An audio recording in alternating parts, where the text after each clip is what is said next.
So this will be the last thing.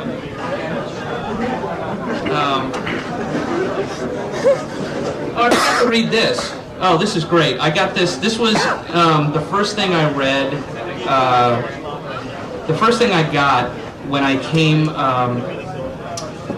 This was when I was flying back from Turkey, and I hadn't been exposed to Western culture, except for those guys and their music. But this is the first thing I read.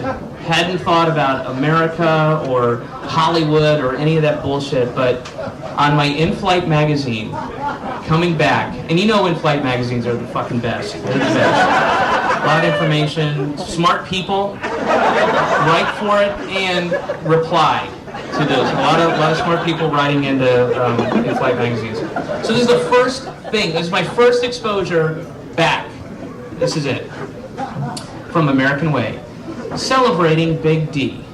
I have never written to a magazine before, but would like to applaud writer Mark Seal on his weekend in Dallas with actress Angie Harmon. Having spent my formative years there, I can confidently say that this is a real Dallas perspective from a real Dallas beauty. I was also pleased to see that your March 15th issue showcased David Spade in his weekend in Phoenix, Scottsdale. I knew Mr. Spade from his fraternity days at Arizona State University and knew he would mention some great places. Keep up the good work.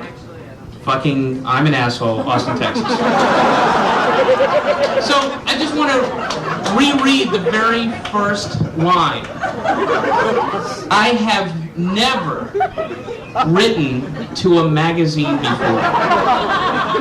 I've never been so moved by the information that was brought to my heretofore ignorant eyes.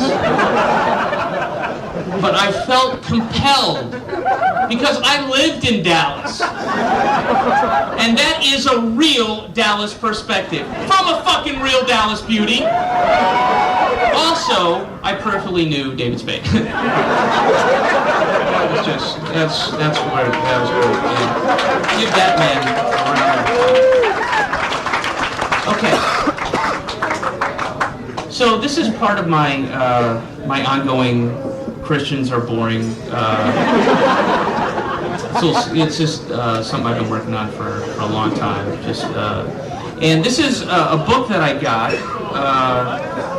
I got it in Portland. It's called 7 Promises of a Promise Keeper. Are you guys familiar with the Promise Keeper movement? It's Christian men.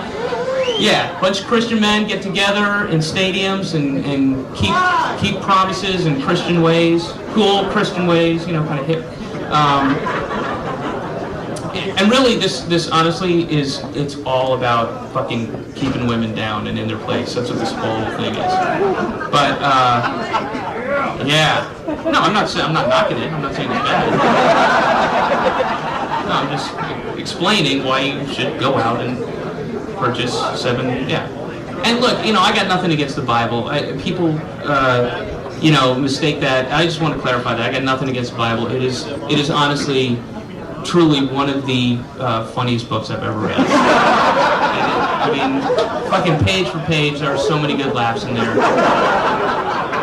Specifically, the very beginning in Genesis, when you get past Adam and Eve and all that stuff, and then Cain and Abel, and they get outcast or cast away or whatever.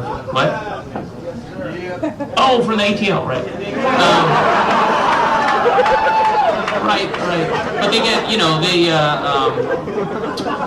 but then they have the family, you know, and then there's, in order to get us kind of up to date in the Old Testament, there are literally pages and pages and pages, and you got to read it. It's in there.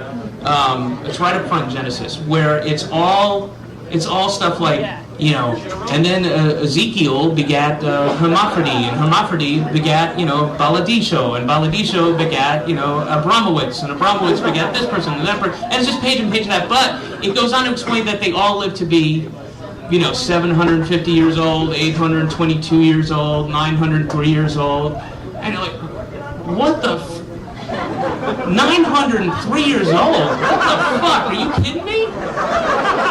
Jesus Christ, have you seen a 100-year-old? Have you seen what Tom Thurman looks like? Are you fucking nuts?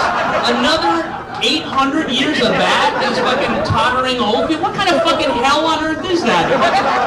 You like 100, you spend the next 800 years like prostrate on the ground looking up going, oh, just in misery as everything rots inside you going, I wish someone would hurry up and invent death.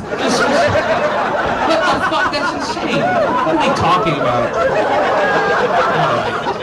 Anyway.